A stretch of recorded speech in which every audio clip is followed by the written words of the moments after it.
नमस्कार दोस्तों, स्वागत है आपका अनुपम एस अकेडमी में। पिछली वाली वीडियो में हमने देखा था कि हिस्ट्री हम लोग कहाँ से पढ़े, कैसे पढ़े। ठीक, हमने एक बेसिक समझा था और हिस्ट्री में लिखने में जिस तरह की विचारधाराएँ रखी गई, उसके बारे में हमने थोड़ी-सी बेसिक जानकारी ली थी। तो उसी क्रम में अगर हम आगे देखें तो इतिहास में जो विदेशी भारत में आए हैं, उन्होंने भारत के इतिहास के विषय में, उस समय की व्यवस्था के विषय में बहुत कुछ, जिससे हम आज के डेट में अगर हम जब इतिहास लिखने को या फिर इतिहास पढ़ने बैठते हैं, फिर रेफरेंसेस का हम इस्तेमाल करते हैं कि उन्होंने उस समय के भारतीय समाज के विषय में क्या कहा था। तो यहाँ पे हमको ये जानना ज़रूरी होगा कि कौन-सा विदेशी किस भारतीय शासन के काल में आया था? मतलब उस समय भारत में किसका शासन काल था और उसने भारत के बारे में किस तरह की विचारधाराएँ रखी हैं? तो इस वाले वीडियो में हम लोग उन विदेशी यात्रियों को देखेंगे जो भारत में आए थे। पहला सवाल ये है कि ये विदेशी यात्री भारत में आ क्यों रहे?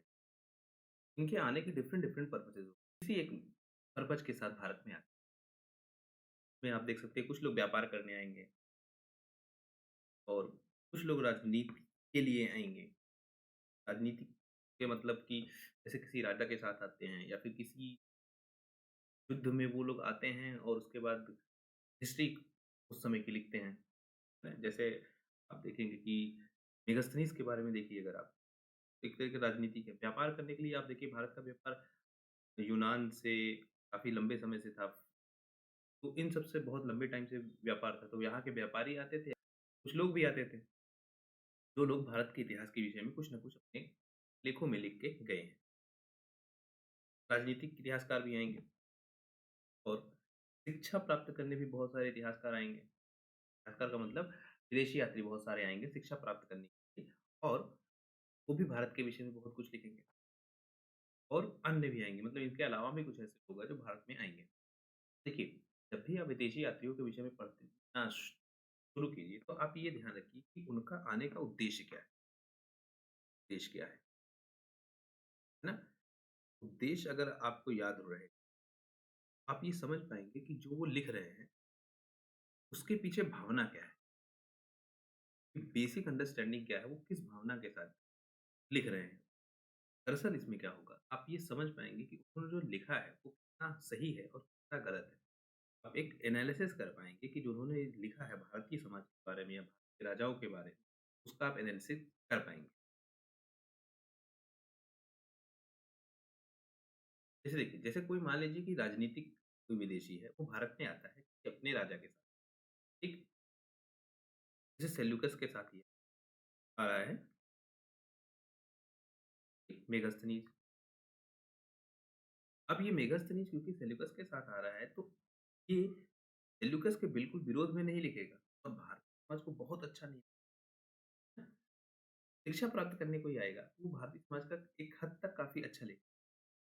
शिक्षा व्यवस्था के बारे में अच्छी बातें लिखेगा और क्योंकि वो शिक्षा प्राप्त करने आ रहा है, तो वो ये जस्टिफ़ाई करेगा कि वो शिक्षा प्राप्त करने क्यों आया था, है ना? तो वो अच्छी बातें लिखेगा। व्यापारी भी आप देखेंगे, तो व्यापारी व्यापार के विषय में ज़्यादा लिखेगा। इसीलिए जब हम इन विदेशी यात्रियों को पढ़ें, तो हमको ये ध्यान देना चाहिए कि वो आया क्यों था? जिससे हम ये जान पाएँगे कि वास्तव में उसका उद्देश्य क्या था भारत में आने का, तो उसके हिसाब से उसने जो इतिहास लिखा है, हम समझ पाएँगे। देखिए, कोई भी इतिहासकार का अपना व्यक्तिगत जीवन भी तो होता है और व्यक्तिगत जीवन होगा, तो उसके साथ व्यक्तिगत समझ भी होगी, है ना? आदमी की व्यक्तिगत समझ हो, जैसे आज आपको लिखना पढ़ना है, तो आप क्या लिखेंगे, क्या पढ़ेंगे? उसके पीछे आपकी अपनी समझ जो आप अभी तक विकसित हुई है, उसके बेसिस पे ही आप लिखेंगे, पढ़ेंगे। आप अपनी वही बातें कहेंगे समझे, जो आप जानते हैं, है ना? या जो आपने सीखा है, समझा। तो इसी तरह से ये जो विदेशी यात्री भारत में आएँगे, ये भी अपने व्यक्तिगत क्षमताओं से दूर नहीं हो सकते और वो भी इतिहास लेखन के टाइम में ही नहीं। तो हम देख रहे हैं कि व्यापार की वजह से आ रहे हैं, राजनीति की वजह से आ रहे हैं, शिक्षा प्राप्त करने आ रहे हैं और अन्य वजहों से आ रहे हैं। अब देखिए कहाँ-कहाँ के यात्री आ रहे हैं। तो प्रमुख विदेशी यात्री देखिए यूनान से और रोमन के यात्री आएँगे, है ना? यूनानी और रोमन यात्री खूब सारे आएँगे। फिर आप देखेंगे चीन से यात्री आएँगे, फिर आप देखेंगे अरब के यात्री आएँगे और अन्य भी आएँगे। यूनानी और रोमन यात्रियों में ज़्यादातर क्या आएँगे? व्यापारी। ज़्यादातर क्या आएँगे? व्यापारी आएँगे। चीनी यात्रियों में आप देखेंगे ज़्यादातर किस लिए आएँगे? और जो अरबी आती है, ये ज़्यादातर में आपको मिक्स मिलेगा। व्यापार करने भी आएँगे और में आक्रांता भी आएँगे, आक्रमण करने, ठीक? तो इस तरह से कैटेगरी वाइज़ है, क्योंकि ऐसा नहीं है कि चीनी में से कोई आक्रांता नहीं आ सकता, कोई व्यापार करने नहीं आ सकता। लेकिन ज़्यादातर परसेंटेज क्या है, शिक्षा वाले आए हैं। यूनानी रोमन से ज़्यादा व्यापारी आ रहे हैं। तो इस तरह से जो बहु विदेशी यात्री आ रहे हैं, उनका एक वर्गीकरण मिलता है हमको। तो अगर हम देखें, अब यहाँ से देखिए प्रीलिम्स के बहुत सारे क्वेश्चन, प्रीलिम्स का बहुत सारा फैक्ट आपको, प्रीलिम्स में सवाल बहुत सारे आते हैं। यूनानी रोमन यात्रियों में सबसे पहले कौन आपको मिलता है? हेसियस मिलता है, ठीक? हेरोडोटस आता है, हिरयाकस आता है, अनेसिक्टस आता है, अरिस्टोबुलस आता है, ठीक? मेगास्थनीज, जैसे आपने इन दोनों 2 का नाम तो आपने बहुत, एक आप देखिए मेगास्थनीज, दूसरे आपने किसको देखा है? हेरोडोटस का। इन दोनों का नाम बहुत फेमस है। तो ये कब आए ये नहीं आपको बोला। हेसियस के विषय में जानिए, ये क्या था? ये ईरान से आया था, ठीक? और ईरान का क्या था? गाज़ियब था। हेरोडोटस ये 5वीं शताब्दी ईसा पूर्व के, 5वीं शताब्दी ईसा पूर्व, भारत और पारस, और इसकी की पुस्तक हिस्टोरिका है। इसी को क्या कहते हैं? ये वीडियो में अगर आपने देखा होगा, तो आपको याद होगा इसी को क्या कह रहे हैं? हेरोडोटस को। इसकी पुस्तक कौन-सी है? हिस्टोरिका। और ये भारत और पारस समाज के विषय में लिखता है। तो इससे हमको भारत के विषय में काफ़ी जानकारी मिली, और वो भी 5वीं शताब्दी ईसा पूर्व के भारत। तो ये लोग आते हैं, निरयाकस, अरिस्टोबुलस, ये लोग सिकंदर के साथ आएँगे, सिकंदर के साथ आएँगे, ठीक? और ये देखिए मेगास्थनीज, ये सेल्यूकस निकेटर, सेल्यूकस निकेटर कौन है? ये सिकंदर का क्या है, एक तरीके से सेनापति, सिकंदर का सेनापति, और सेनापति कौन? Seleucus Nicator. ये सेल्यूकस निकेटर अपने साथ किसको ले आता है? मेगास्थनीज को। अगर आपने इतिहास में थोड़ा पढ़ा हो, तो सेल्यूकस निकेटर की एक बेटी थी, जिसका नाम था हेलेना। हेलेना का विवाह किससे हुआ था? चंद्रगुप्त, चंद्रगुप्त मौर्य से। तो आप देखेंगे बाद में वैवाहिक संबंध भी बन रहे हैं, ठीक? और ये आर्यमित्र से मिला, पहले किससे मिला था? आर्यमित्र से मिला, बाद में ये बिंदुसार से मिला, ठीक? और चंद्रगुप्त मौर्य के दरबार में, जैसे मैंने बताया, इंडिका नामक एक पुस्तक, ये वाला सवाल बार-बार पूछा है। इंडिका का रचयिता कौन है? मेगास्थनीज। अगर आगे हम देखें तो यूनानी और रोमन, अब ये व्यापारी वर्ग ज़्यादा आएगा। तो डाइमेकस, डायोनिसियस, अम्ली, Pliny, Periplus of the Erythraean Sea, ये आखिरी वाला है ना, ये दरअसल में पुस्तक है, ये पुस्तक का नाम, ठीक? अब देखिए, जो डाइमेकस आ रहा है, ये सीरियन नरेश अंतियोकस का राजदूत है। अंतियोकस का राजदूत है डाइमेकस। और ये कब आ रहा है? और ये कब आ रहा है? बिंदुसार, ठीक? मौर्य युग से संबंधित, ठीक? इसमें आप 2 चीज़ों में आपको कन्फ्यूज़ नहीं होना है। एक तो आपको इतिहास में बार-बार नाम मिलेगा बिंदुसार, और एक आपको नाम मिलेगा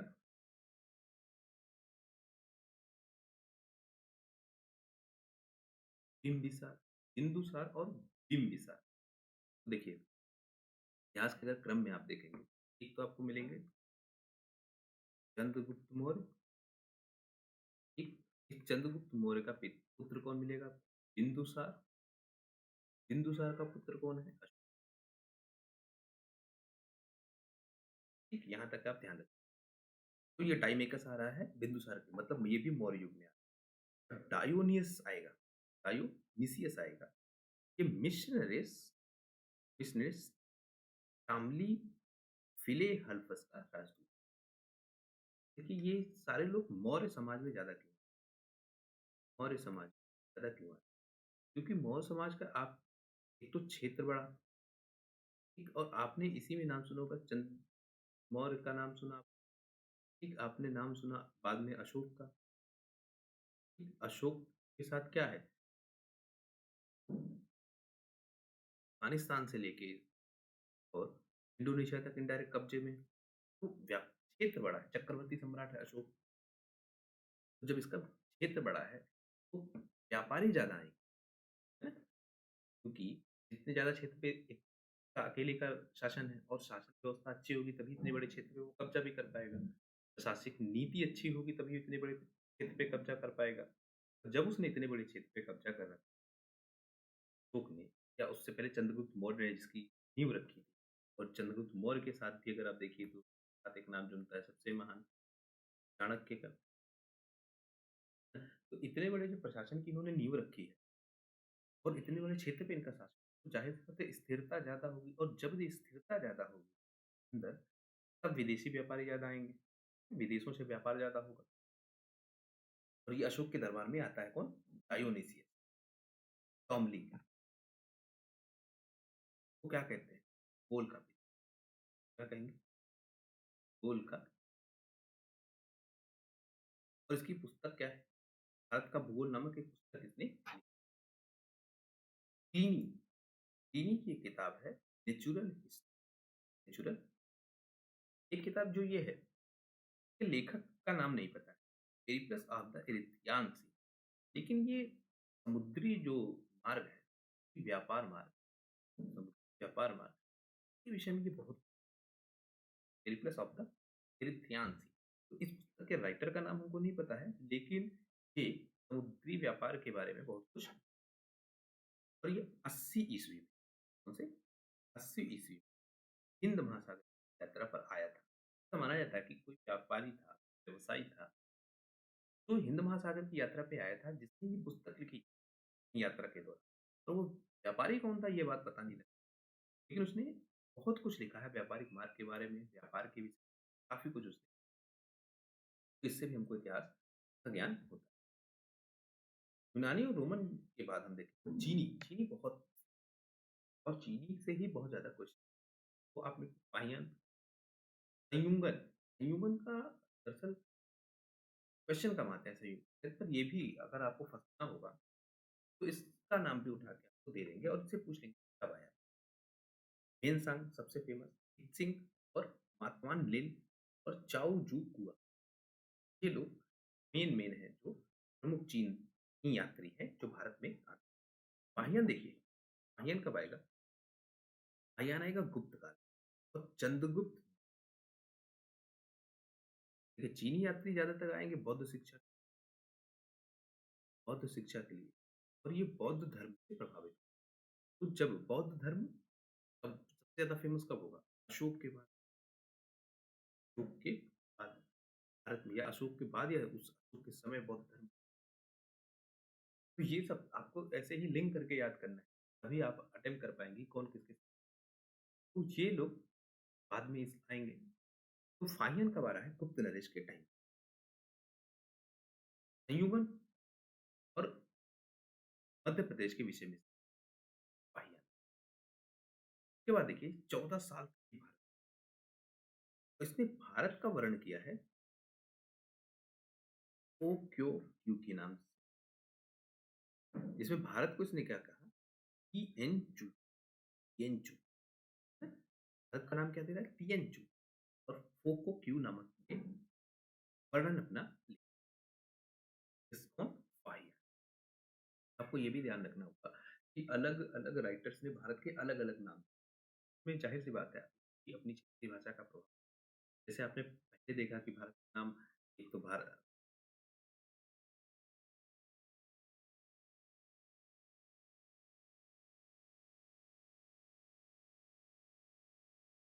पहले आपने जैसे देखा कि भारत भारत नाम है, भारत गुलामी है। आपको देखा आपने कि इंडिया नाम भी भारत का देखा कि हिंदुस्तान नाम भी भारत का पड़ा और ये क्यों पड़ रहा है? ज़्यादातर लैंग्वेज की वजह से अलग-अलग लैंग्वेज के लोग भारत में आ रहे हैं। इंडिया नाम आप देखेंगे, इंडिया नाम को लेके बहुत विवाद है, वर्तमान समय में कि ये नाम सही है भी या नहीं है, हटा देना चाहिए। तो इंडिया में भी इंडिया नाम के साथ आप देखिए क्या समझते हैं कि 1757 आपको याद होगा, प्लासी आपको याद 1757 में होता है प्लासी और यहाँ से एक तरीके से ब्रिटिश जो साम्राज्य है, ब्रिटिश साम्राज्य है, वो स्थापित हो रहा है, भारत में स्थापित होना शुरू हो जा रहा है और भारत को ये लोग इंडिया के नाम से ही जानते थे क्योंकि आप जितनी देखिए क्योंकि आप जितनी भी यूरोपीय कंपनियाँ जितनी भी आप यूरोपीय कंपनियाँ तो क्या कर रही हैं? East India, Dutch east India, India नाम से ही अपनी कंपनियाँ स्टार्ट कर रही हैं, फिर साथ में बाद में अलग नाम लगा रहा है। तो और इसके बाद फिर जब इनके जो शासनादेश निकले, शासनादेश निकले, तो इनके शासनादेश निकले, क्या हम कहेंगे जो इनके ये जो सरकारी पत्र हुए, उन सब में भारत का नाम क्या मिलेगा? तो इंडिया ही मिलेगा और धीरे-धीरे, ये धीरे-धीरे किया जाता फिर क्योंकि ये सब देखिए आपके सीआरपीसी आपको आईपीसी जैसे प्रोविज़न ले आएँगे। संविधान 1909 का एक्ट आएगा, 35 19 का एक्ट आएगा, 35 का एक्ट। तो इस तरह इन सब में भी हर जगह ये इंडिया ही लिखेंगे। तो धीरे-धीरे भारत का नाम इंडिया ज़्यादा फेमस यूरोप का एक बड़ा ठीक, तो फिलहाल फाहियान का आपने देख लिया कि फाहियान आ रहा है द्वितीय के काल में। संयोगन की बात क्या है कि 1518 में और हेनसांग देखिए, हेनसांग बहुत फेमस हेन हेनसांग हर्षवर्धन की। हेनसांग किसके काम में आएगा? हर्षवर्धन और 630 में आएगा, कहाँ आएगा? कपिशा में, आएगा कपिशा में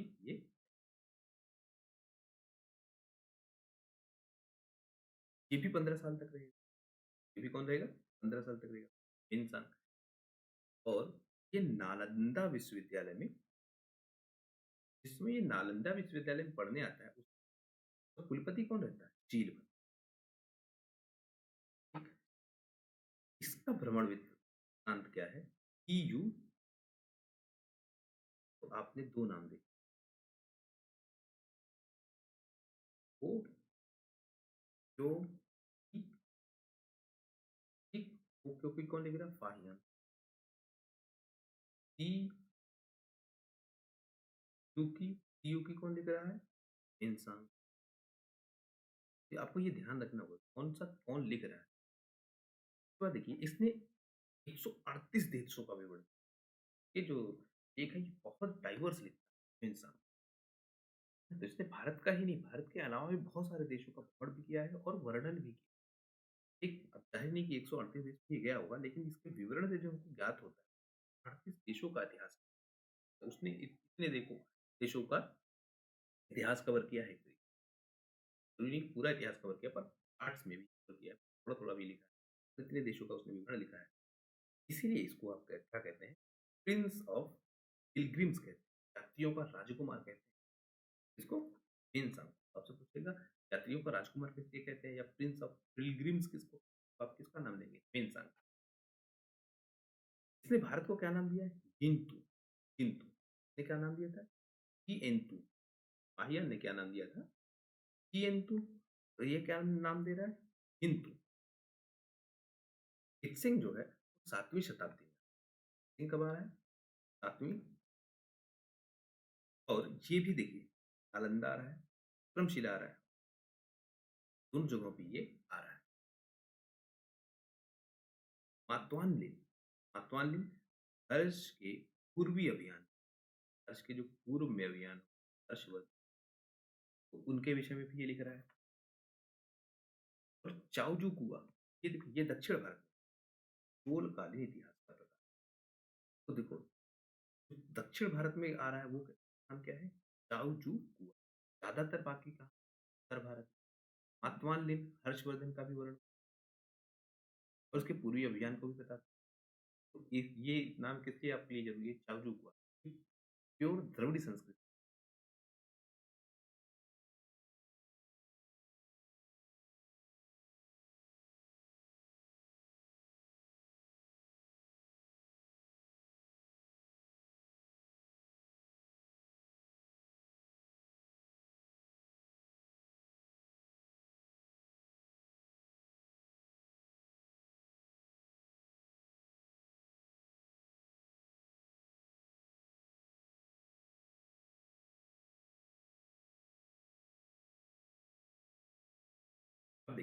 अरबी यात्रियों को अगर हम देखें, अल-बरूनी, अल-बरूनी के साथ आप देखिए सुलेमान, सुलेमान के अलावा देखिए अल-मसूदी, अल-मसूदी के अलावा इब्न बतूता। अब देखिए ये चारों के चारों क्योंकि इनसे प्रश्न आते हैं। अल-बरूनी कब आता है? ये महमूद गजनवी के काल में आता है और कहाँ का निवासी है? तुर्कमेनिस्तान, तो उस समय क्या कहते हैं? तो इसकी कृति है किताब-उल-हिंद या तहकीक-ए-हिंद। किताब-उल-हिंद या इसी किताब को क्या नाम करते हैं? तहकीक-ए। तो अल-बरूनी की आपसे पुस्तक का नाम पूछे, तो आपको वो पुस्तक का नाम बताना, ठीक? इसको क्या हुआ था? तो पहले मसूद ने बंदी बनाया और बाद में इसको क्या हुआ? राज्य ज्योतिष का उपाधि दी। योग्यता को देखते अल-बरूनी, ठीक? ने जिस पुस्तक की रचना की उसके क्या नाम दे रहे हैं? तहकीक-ए सुलेमान। सुलेमान कब आता है? 9वीं शताब्दी और ये पाल वंश और प्रतिहार वंश का वर्णन करता है। अल-मसूदी ये बगदाद का यात्री और राष्ट्रकूट प्रतिहार और दर्शकों के विषय में लिखता है, ठीक? राष्ट्रकूटों के विषय में भी ये लिखता है कौन? अल-मसूदी। अल-मसूदी का आप नाम किसके विषय में ज़्यादा याद रखेंगे? राष्ट्रकूट। सुलेमान किसके बारे में लिख रहा है? पाल प्रतिहार और ये 10वीं शताब्दी। इब्न बतूता 1335 में आया है और मोहम्मद बिन तुगलक तुगलक ने इसे क्या किया था? इसे दिल्ली का गाजी नियुक्त। तो आप इस सब में क्या याद रखेंगे? अल-बरूनी की पुस्तक का नाम किताबुल हिंद, महमूद गजनवी के काल में आया। सुलेमान पाल और प्रतिहार वंश का इसने समर्थन किया। पाल और प्रतिहार वंश के बारे में इसने लिखा है। अल-मसूदी ये बगदाद का है और इसने राष्ट्र वंश के बारे में लिखा है। इब्न बतूता मोहम्मद बिन तुगलक के काल में आया है और दिल्ली का इसे गाजी नियुक्त।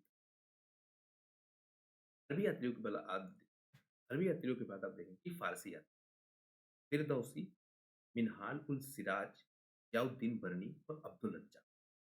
फिरदौसी की बहुत फेमस रचना है, वो क्या कहते हैं? शाहनामा। शाह और हिंसा उल सिराज की रचना है, तबकात ए नासिरी और जियाउद्दीन बरनी लिखता है तारीख फिरोज शाही। और अब्दुल रज्जाक ये फारस का और ये देवराय द्वितीय के आया है। अब्दुल रज्जाक के विषय में ये देवराय द्वितीय के दरबार में आया और कभी 1442 से 43 के बीच। अन्य यात्रियों में अगर हम देखें तो एक तारकनाथ और मार्को पोलो। तो तारकनाथ ये तिब्बत का था और मार्को पोलो तो आप तारकनाथ तिब्बत का था और कंग्यूर तथा तंग्यूर ग्रंथ की कंग्यूर और तंग्यूर ग्रंथ की रचना मार्को पोलो कब आया? ये पांड्य देश किया था और कब? 13वीं शताब्दी। तो अब इस तरह इस वाले वीडियो में हमने क्या देख लिया कि प्रमुख विदेशी यात्री। इसमें जो याद रखना आपको पहली चीज वो निवासी कहाँ का है। दूसरी चीज जो आपको ध्यान रखना है वो किसके दरबार या किसके शासन के तहत। तीसरी चीज आपको रखना उसने कोई पुस्तक लिखी है और उसके अलावा एक चीज आपको याद रखना है भारत का नाम क्या अलग अलग नाम से भारत। तो इस वाले वीडियो में ज्यादातर क्वेश्चन आपके प्रीलिम्स से संबंधित आएंगे, प्री से संबंधित आपके बहुत सारे टॉपिक कवर होंगे, प्री से संबंधित क्वेश्चन इस वीडियो से बनेंगे। तो हम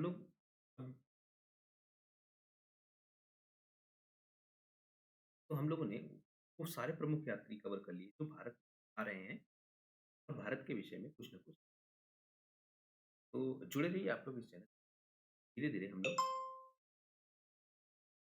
धीरे धीरे हम लोग इसी विषय को ऐसे ही कवर करते जाएंगे बहुत ही अट्रैक्टिव मूड में, आसानी के साथ, चार्ट के माध्यम से, जिससे जिससे आपको आसानी के साथ समझ में आए। चार्ट में क्या होता है? जब आप चार्ट के माध्यम आपको जब आपको पढ़ना पड़ेगा पढ़ना पड़ेगा। लाइन वाले में आपको क्या होता है, जैसे आप लाइन वाले में पढ़ते चले जाते हैं ना, कई बार क्या होता है बीच के शब्द छूट और आप पूरी लाइन पढ़ जाते हैं, आपको अर्थ नहीं समझ चार्ट के साथ पढ़ने में सब क्या होती है, ठीक है? कि आपको पढ़ना पड़ेगा, एक स्टेप को पढ़ना।